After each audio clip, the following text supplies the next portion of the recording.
Hello friends, welcome to my channel. என் சேனலை நீங்கள் இப்போ தான் ஃபஸ்ட் டைமாக பார்க்கதா இருந்தால் சேனலை சப்ஸ்கிரைப் பண்ணுங்கள், பெல் பட்டனையும் கிளிக் பண்ணுங்கள். சூப்பரான நம்ம டின்னருக்கு ஏற்றாப்புல ஒரு எம்மியான டேஸ்ட்டில் ஒன்று தான் இன்றைக்கி பார்க்க போகிறோம். நம்ம இதுக்கு ஒரு கப்பு ரவை எடுத்துருக்கோம். இது கூட ஒரு ஸ்பூன் லெமன் போதும். இந்த அளவு நம்ம ரவைக்கு நீங்கள் ரவையை வந்து லைட்டாக வறுத்து எடுத்துக்கோங்க. அப்போ தான் கொஞ்சம் கரிகிராமல் லைட்டாக வறுத்துருக்கேன், ப்ரௌன் ஆகிராமல். ஒரு 1/4 கப்பு தயிர் ஆட் பண்ணிக்கோங்க. தயிர் ஆட் பண்ணிவிட்டு நல்லா கொஞ்சம் மிக்ஸ் பண்ணி விடுங்க. இல்லைன்னா லாஸ்ட்டில் நம்ம ஊற வைக்கல கூட மிக்ஸ் பண்ணிக்கலாம். இது வந்து பூண்டு, ஒரு மிளகாய், இஞ்சி, பெருஞ்சீரகம், இதை நம்ம ஒரு பேஸ்ட் மாதிரி அரைச்சி வச்சுக்கணும். நீங்கள் என்ன வெஜிடபிள்னாலும் ஆட் பண்ணலாம். நான் கேரட்டு, பீன்ஸ் ஆட் பண்ணியிருக்கேன். கேரட்டு, பீன்ஸ் இதில் போட்டிங்கன்னா ரொம்ப டேஸ்ட்டாக இருக்கும். பிள்ளைங்க நல்லா சாப்பிடுவாங்க. கொஞ்சம் மல்லி எல்லாம் போட்டுக்கோங்க, கருவேப்பிலை போட்டுக்கோங்க. மிளகாய் வந்து நம்ம சின்ன பிள்ளைங்க சாப்பிட்றதுனால அவங்களுக்கு வாயில் தட்டுப்புனால நான் அரைச்சே போட்டுட்டேன். நீங்கள் வேணால் மிளகாவும் நறுக்கி போட்டுக்கலாம். இதை நல்ல வாட்டர் தேவையான அளவு, நமக்கு எந்த அளவு வாட்டர் தேவையோ அந்த அளவு நீங்கள் வாட்டர் ஊற்றி இந்த அளவு மிக்ஸ் பண்ணிக்கோங்க. நான் காஷ்மீரி சில்லி பவுடர் போட்டிருக்கேன்.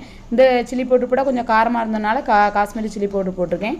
இதை போட்டு இந்த பதத்தில் நீங்கள் மிக்ஸ் பண்ணி வச்சுக்கோங்க. வாட்டர் வந்து நான் ஆட் பண்ணல, நம்ம எந்த அளவுக்கு தேவையோ அந்த அளவுக்கு நீங்கள் வாட்டர் ஆட் பண்ணிக்கோங்க. நம்ம ஒரு 10 மினிட்ஸ் ஊற வைக்கையில் வந்து வாட்டர் கொஞ்சம் உரியும் ரவையை.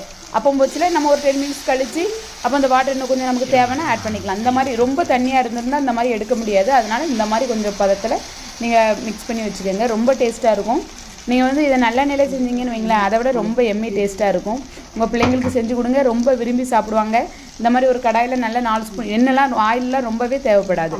நீங்கள் ஒரு கடாயில் நல்ல 4 ஒரு எண்ணெய் ஊற்றிட்டிங்கன்னா, நம்ம தோசை சுடுற ஆயில் தான், அது மேலே லைட்டாக கொஞ்சம் ஆயிலை விட்டிங்கன்னா ரொம்ப டேஸ்ட்டாக இருக்கும். இன்னும் உங்கள் வீட்டில் சீ இருந்தால், நெய் இருந்தாலும் நீங்கள் நல்லா ஆட் பண்ணுங்கள். ரொம்ப டேஸ்ட்டாக இருக்கும். சின்ன குழந்தைங்களாம் சாப்பிட்றதுக்கு நம்ம நெய் மேலே ஆட் பண்ணோம்னா ரொம்ப டேஸ்ட்டாக இருக்கும். சூப்பராக ரெடி ஆகிட்டு பார்த்தீங்களா? ஒரு 5 மினிட்ஸ் தான் நீங்கள் மூடி வச்சிங்கன்னா குக் ஆகிடும். ஒருவே நீங்கள் வெஜிடபிளை இதை நல்லா வதக்கி கூட போடலாம். வதக்கி போடாததுக்கு நம்ம தேவையில்லை. ஏன்னா நம்ம ஆயிலில் தானே ஃப்ரை பண்ணுறோம். அதனால் ரொம்ப டேஸ்ட்டாக இருக்கும். உங்கள் வீட்டில் ட்ரை பண்ணுங்கள் ஃப்ரெண்ட்ஸ், ரொம்ப டேஸ்ட்டாக இருக்கும். நீங்கள் ஒரு டைம் செஞ்சிங்கன்னா திரும்ப திரும்ப செஞ்சு கொடுப்பீங்க. உங்கள் பிள்ளைங்களும் நல்லா விரும்பி சாப்பிடுவாங்க. சின்ன குழந்தைங்க இருக்க வீட்டில் கண்டிப்பாக செஞ்சு கொடுங்க. ரொம்ப டேஸ்டியான ஃபுட்டு, ரொம்ப ஹெல்த்தியான ஃபுட்டு. என் வீடியோ பிடிச்சிருந்தா வீடியோவை லைக் பண்ணுங்கள், கமெண்ட் பண்ணுங்கள், ஷேர் பண்ணுங்கள். Thank you friends. உங்கள் வீட்லேயும் ட்ரை பண்ணுங்கள்.